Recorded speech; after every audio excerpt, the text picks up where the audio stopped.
The ride to Nowhere Rain fell hard on the dusty metal roof of the old transport station. Everything looked gray, cold, and forgotten. Nira, a young alien girl with pale green skin and glowing eyes, stood with her hands tied behind her back. Her clothes were worn and her face showed no emotion, but inside she was scared. A guard pushed her forward. "Your transport is ready," he said. Nira looked at the truck parked nearby. It was big, rusty, and had no windows in the back. A human stood beside it. He wore a black jacket, dark glasses, and looked very quiet. "That's your driver," the guard said, almost laughing. "He'll take you where you need to go." Nira didn't ask where. She already knew, or at least she thought she did. They were taking her to her death. The human driver opened the back door of the truck. Nira stepped inside without a word. The door closed behind her with a loud bang. Darkness surrounded her. The engine started. The truck moved forward. The ride to nowhere had begun. Inside the dark truck, Nira sat on the cold floor. Her hands were still tied, but her mind was racing. Why now? Why her? She wasn't a soldier. She wasn't a criminal. But she had always been different. Born during a time of war, her parents disappeared when she was a baby. She grew up in a government shelter. They told her she was lucky to be alive. But recently soldiers came. They said she was a risk.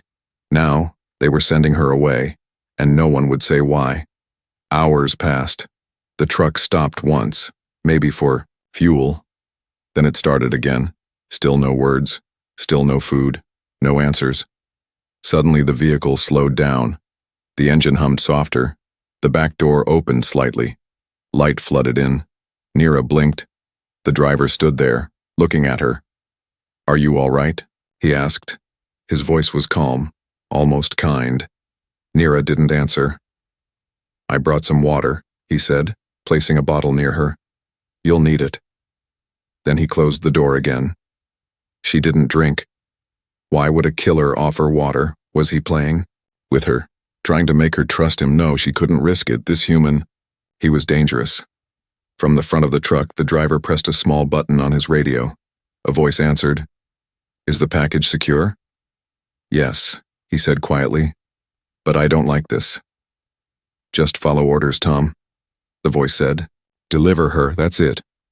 Tom looked at the long road ahead. His eyes were tired. His hands gripped the wheel. He wasn't just a driver. He had a secret. Later, while the truck moved through an empty desert, Nira stood up and looked around the dark cabin. The ropes had loosened. Maybe she could escape. She pressed her ear to the wall. The engine roared, but she heard something else, a small beeping sound. She searched the corner and found a device stuck to the wall, a tracker. Nira ripped it off and threw it hard. The truck swerved suddenly. The door flew open slightly. Nira grabbed the edge. Wind rushed in. She looked at the moving sand below. Should she jump? She almost did. But the door slammed shut, locked from outside. Up front, Tom saw the alert flash. Tracker removed, signal lost. He cursed under his breath. She found it. He pressed the radio again. "We've got a problem." "She tried to escape?" the voice asked. "She's smarter than you think." "Then speed up, they'll come after her now." Tom looked at the mirror. His face was calm, but inside he was boiling. "They don't know the full story," he whispered to himself. When night came, the truck stopped again, this time in an abandoned gas station. Tom opened the back door slowly. Nira stood ready, holding a metal pipe she had found. "Stay back," she warned. Tom didn't move. He raised his hands. "I'm not your enemy." "Then who are you?" she shouted. He stepped closer. "I was told to deliver you, but I've seen your file. I know what they're hiding." "What file?" she asked. Tom pulled out a small data card and placed it on the floor. "When you're ready, look at it." He didn't force her. He just closed the door again. Nira stared at the card for a long time. What truth was inside? Why did he sound more like a protector than a killer? Her heart was confused, but her mind was sharp. Something was very wrong with this mission, and soon she would find out what. The first escape. The night was quiet, too quiet. The old truck sat beside the broken gas station, its engine off, lights dead. A cold wind moved across the empty road, whispering secrets.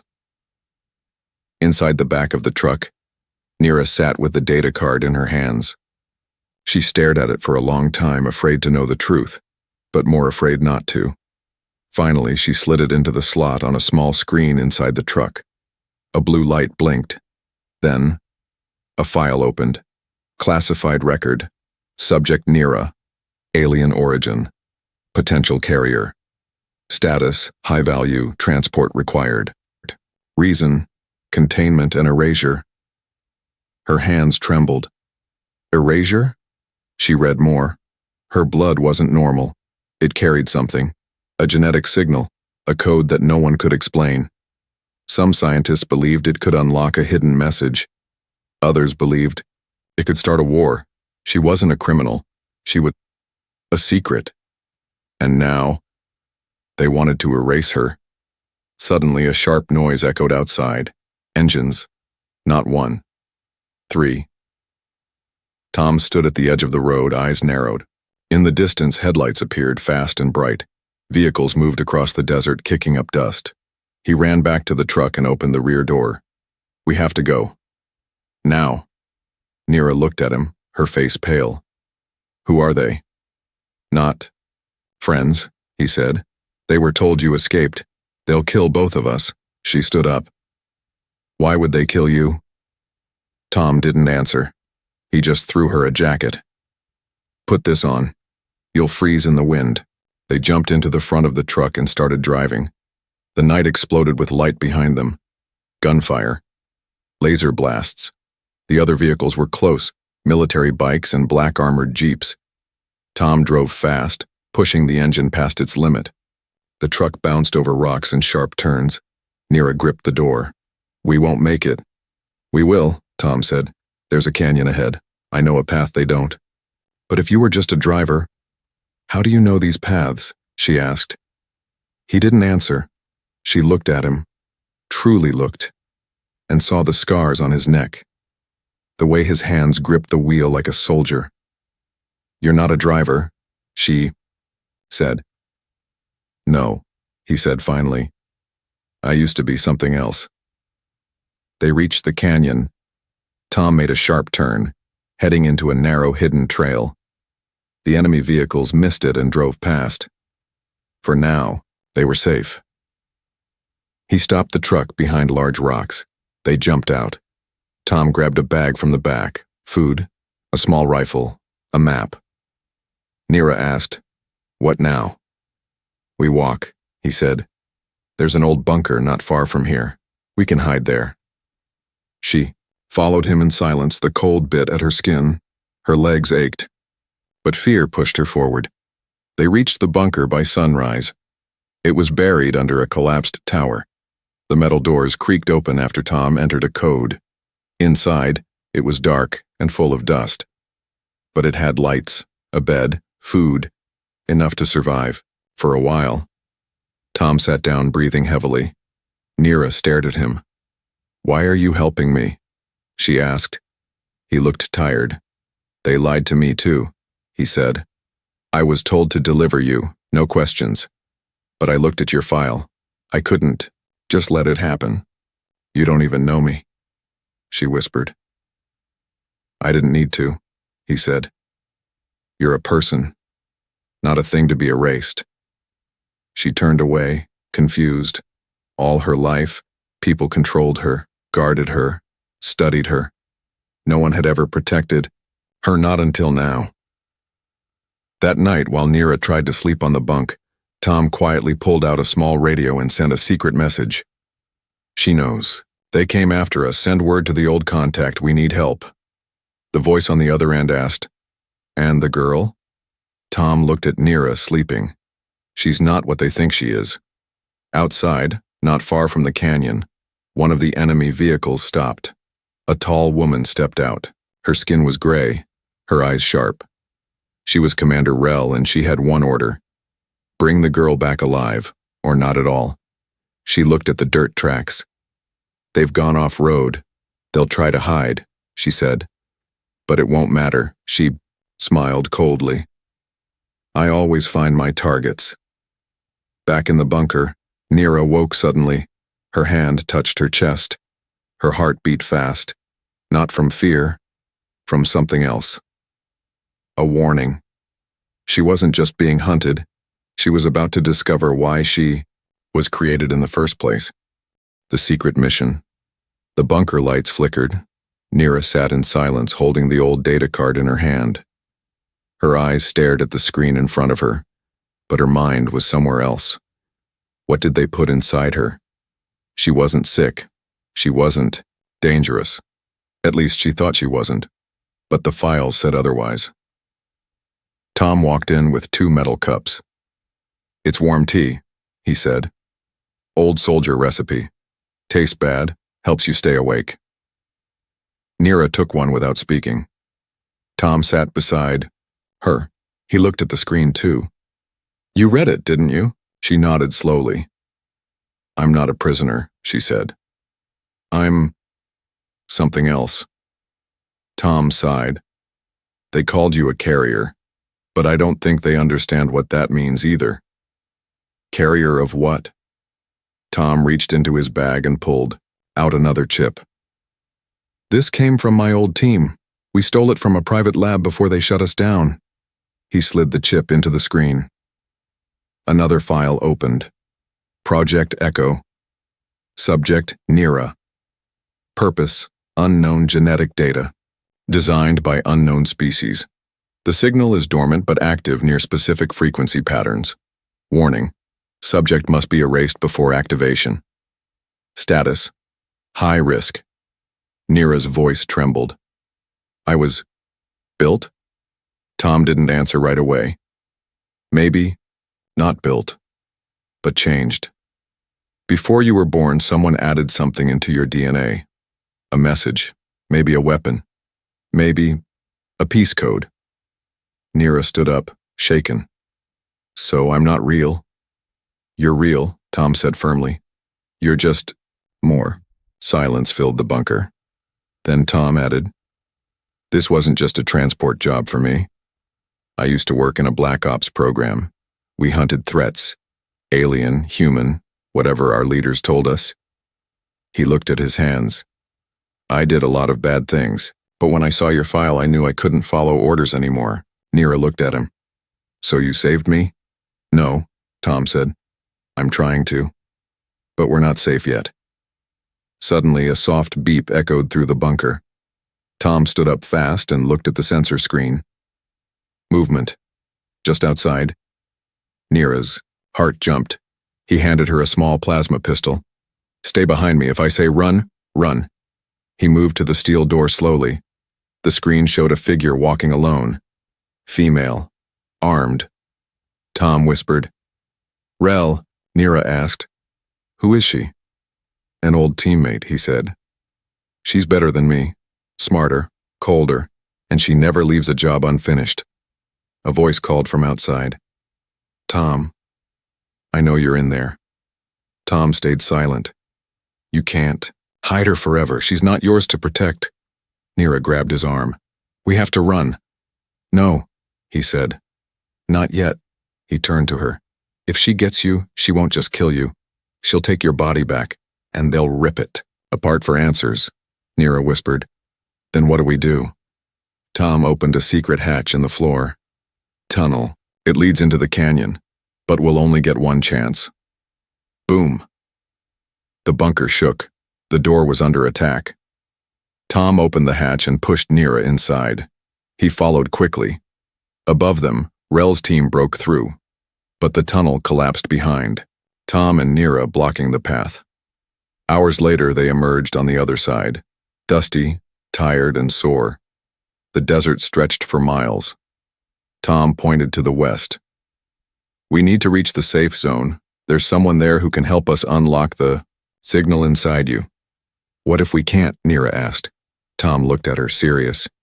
Then we make sure no one else does. Far above the desert in an orbiting ship, Rel stood in front of a screen. She's still alive, she said. An officer asked, should we report it? Rel shook her head. No. This is personal now. She stared out the window into the stars. She doesn't know it yet, but the message inside her could burn entire worlds.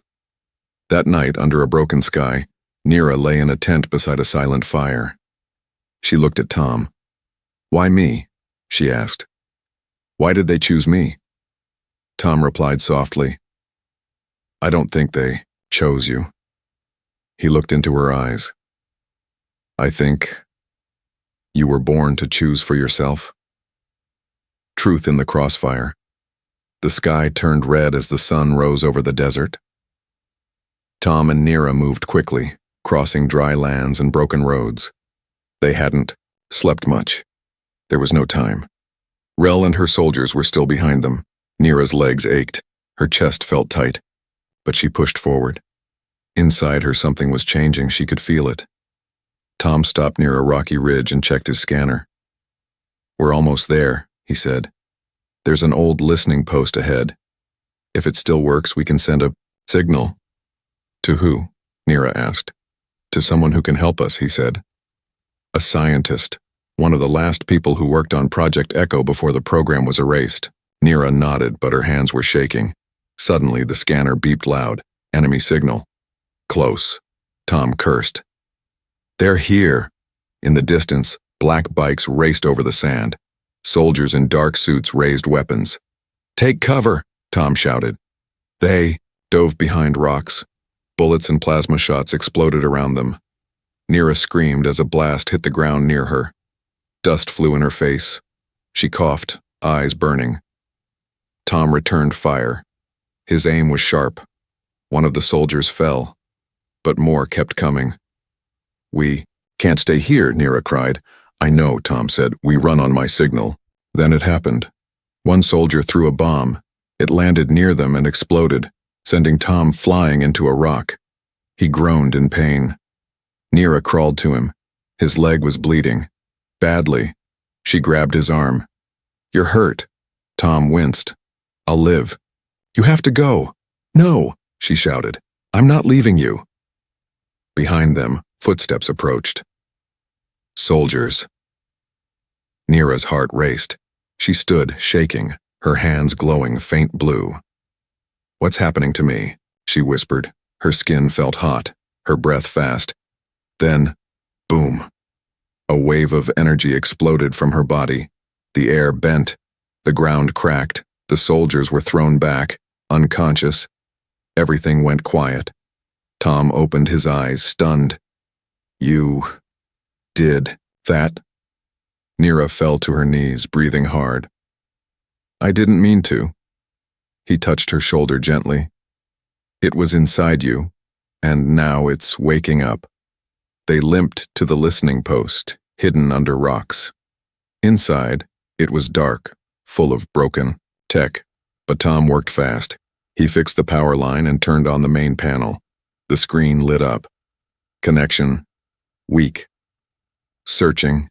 Nira stood beside him, still shaking. What's inside me? Tom looked at her. Energy, maybe ancient code. Something left behind by a species older than both of ours. She looked away. I didn't ask for this. No, he said. But now you get to decide what happens next. The signal connected. A voice crackled through. This is Dr. Ellen. Who is this? Tom replied. Tom and subject Nira. She's activating. We need help. The voice answered. I thought she was dead. She's very alive, Tom said. And someone just tried to kill her again. Bring her to me, Ellen said. There may still be time to stabilize the code inside her, but if you wait, she could burn herself out. Suddenly, alarms blared. The listening post was under attack. Tom pulled Nira close. We need to run again. Nira didn't move. She looked at her glowing hands. No, she said. What? I'll stop them. Nira, I'm done running. She walked outside as the enemy approached. Her eyes glowed. Her hands lit up like stars. The soldiers shouted, and then, boom! A second shockwave flew from her body, knocking back the attackers again, but this time she dropped to the ground, unconscious. Tom ran to her. Her breathing was slow, too slow. He picked her up in his arms. "Hold on," he whispered. "Don't go now. You've come too far." He looked at the scanner. Dr. Ellen's location was still far. But Tom didn't care. He would carry her if he had to. Through war, through death, through the end of the world. Far above, in orbit, Rel watched the video of the energy blast. "She's more powerful than we thought," the officer said. Rel narrowed her eyes. "Then we changed the mission. New orders? Kill the driver," she said coldly, "and bring the girl to me alive." Her real family. Tom drove fast across the desert, his hands tight on the wheel. Beside him, Nira lay unconscious, her body weak, skin glowing faint blue. The energy inside her was growing, but also hurting her. He looked at her face, pale and peaceful. "Hold on, Nira," he whispered. "Just a little longer." Ahead, the mountain base came into view, Dr. Ellen's hidden lab, carved deep into the rock. It was old, protected, and completely off-grid. He stopped the truck at the entrance and sent the code. The heavy doors opened slowly. Inside, bright lights and clean halls welcomed them. Machines hummed. Drones floated past, scanning gently. "Doctor?" Ellen, a middle-aged alien woman with silver hair and soft eyes, rushed forward. "Bring her in. Quickly." Tom carried Nira into the medical room. Ellen scanned her body. "She's overcharged," she said. "The signal is waking up faster than expected." Tom looked worried. "Can you help her?" Ellen nodded. "If we're fast?" Hours passed. Tom waited in the hallway, pacing. Finally, Ellen returned. "She's stable for now." Tom sighed in relief. "She's asking for you." Tom walked into the room. Nira was awake, sitting on the bed, weak but smiling a little. "You didn't leave me," she whispered. "I never planned to," Tom said, sitting beside her. She took a deep breath. "Dr. Ellen told me everything." He waited. "She said my real parents were scientists. They discovered an ancient code hidden in alien DNA, a signal from a race older than any of us." Tom nodded. "That code is inside you." Nira continued. "My parents feared the government would use it for war, so they hid it inside their child, me." Tears rolled down her cheek. "They were killed trying to protect me." Tom touched her hand gently. "They didn't die for nothing. You're still here, and now the whole galaxy is watching." Nira wiped her tears. "I never knew who I was. I thought I was just an orphan, a nobody." He looked at her. "You're not nobody. You're the key to peace, or war, and that choice is yours." Suddenly, an alarm blared through the lab. Dr. Ellen ran in. "They found us." Tom stood. "Rel?" Ellen nodded. "She's here, with soldiers, and they've brought heavy weapons." Nira stood too, though still tired. "Then I'll face her." "You can't," Tom said. "You're not ready." "I have to be," she replied. "If I run again, more people will die." Tom looked into her glowing eyes. She wasn't a scared girl anymore. She was ready. Outside the lab, black ships landed. Rel stepped out, dressed in dark armor, eyes sharp. She gave a command. "No killing, except the driver. The girl comes with me." Her troops moved into formation. Inside the lab, Ellen gave Nira a small device. "If they get close, use this. It will boost your energy, but only once.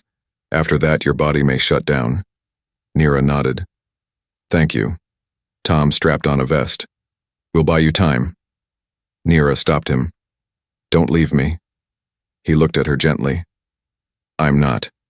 I'll be right beside you." The doors shook. Smoke filled the tunnels. Soldiers entered. Tom fired first. Nira stepped forward, holding the device. As Rel walked into view, Nira's hands began to glow, brighter than before. Rel smiled. "There she is, my golden prize." Nira raised her hand. I'm not yours.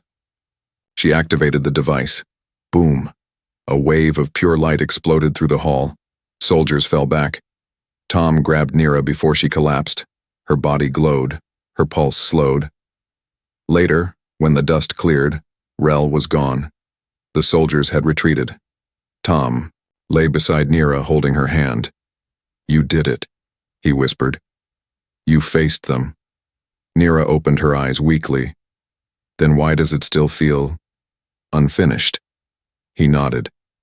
Because there's still one message left to send. The final run. The desert wind howled outside the mountain base. Inside, Nira sat on the medical table, wrapping her arm with bandages. Her body still glowed softly, like a star ready to burn out. Tom checked his weapon and gear. His eyes moved quickly over a digital map. There's only one place left, he said. The old broadcasting tower in the Black Zone.